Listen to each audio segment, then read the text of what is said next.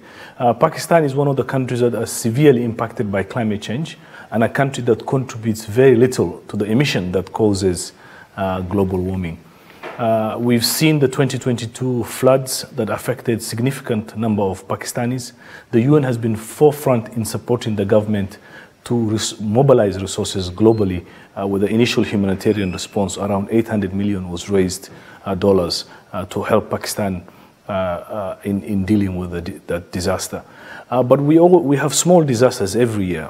We've seen the smoke recently with the pollution in the air. I visited Chitral in northern Pakistan to see firsthand the impact of climate change in displacing communities. And I've seen the constant flooding that communities affect.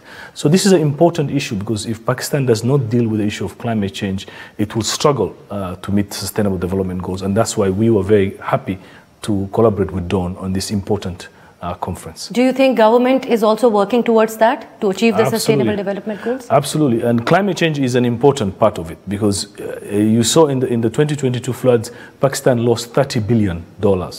So imagine how much taxpayers' money was literally washed by the floods. So dealing with this issue, an important aspect, and the government works very closely with the international community and us at the UN in supporting adaptation, because the climate is warming. There's very little that can be done in reversing some of the warming that has already happened.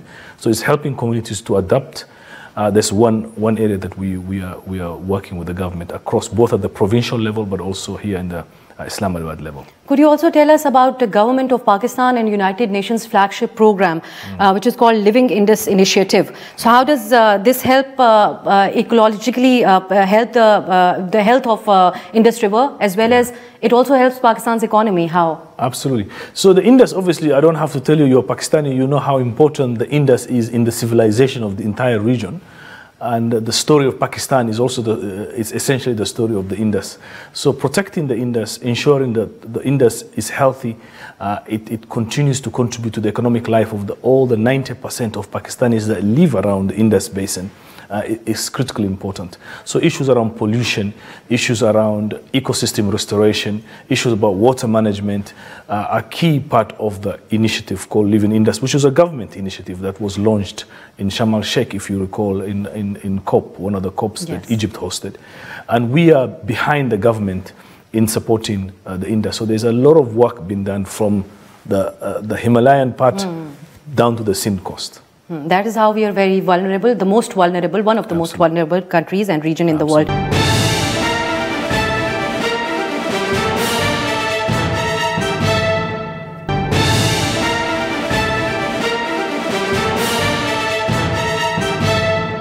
So global climate finance flow, there's a debate usually around that also, because it is largely concerned with the developed countries that are obviously producing more carbon as well. So do you think, how do you think Pakistan can advocate about it? Because we are a developing country, but we would also want a share in the international funding around that. Absolutely. And for us, as the head of the UN, I have been very direct about this. I think the international community has not done enough, especially those countries that have contributed significantly to global warming, in supporting countries like Pakistan to deal with the impact of a problem they have caused through their consumptions. Yes.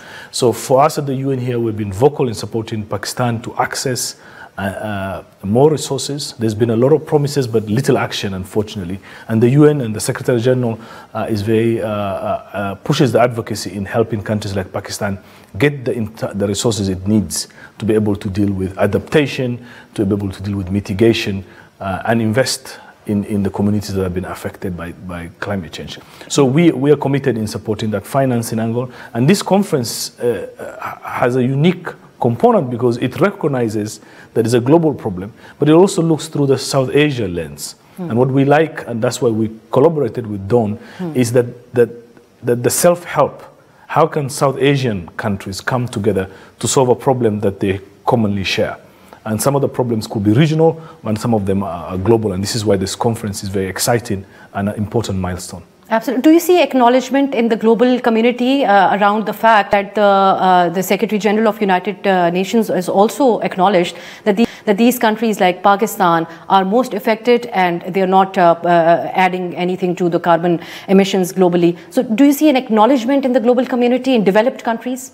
Absolutely. There's a lot of acknowledgement. I think most countries, especially the rich countries, recognize they have done, they are the cause of this warming we're seeing globally, and it's impacting people in Pakistan. And I told you, I have seen the Gulf issues of glacial meltdowns and in parts of northern Pakistan, but also the flooding. So there's a lot, also the drought. Let's not forget, there's a lot of drought. So this climate change is not only about, in Pakistan, it shows itself through floods, but also through droughts. So there's a recognition, but the money and the resources that are needed is not coming. And we at the UN are committed to remind the rich countries that they have a responsibility, and countries like Pakistan are at the forefront because it's affecting, and you mentioned the Sustainable Development Goals. You can't invest billions of dollars in your economic growth and jobs and infrastructure only to be washed away by floods and affected by other forms of climate change. So we are committed to continue pushing those countries who have caused the warming to do more in supporting countries like Pakistan. And how do you think Pakistan can work towards a sustainable, low carbon future? Because we have a lot of reliance on the fossil fuel. Absolutely. So Pakistan doesn't do a lot in contributing to global warming, but if Pakistan grows through the same trajectory as the rich countries, then it will become a huge polluter in the future. So and the ambition of Pakistan obviously is to be a first world country, prosperous, rich. If you go through a carbon based transformation, oil, gas, then you will then become also a problem for the world in terms of pollution. So one of the things we are engaging with the government of Pakistan is to encourage an energy transition that also sees renewables, because you have a lot of sun, you have a lot of wind, you have a lot of opportunities for renewable energy. So we are going to be working on supporting government initiatives in getting them to go through a path of renewable. And that can be started now, and the government is keen to work on. So you do see a good response by the government, because there are sometimes decisions made in Pakistan, but implementation becomes a problem. Absolutely, the government is keen, both at the provincial level and at the federal level. So we're committed in supporting that. We're excited because you have a lot of renewable capacity that you're not tapping into, that can transform this country's economy. Absolutely. Thank you so much, Mr. Yahya, for your time. Great to have you on the show.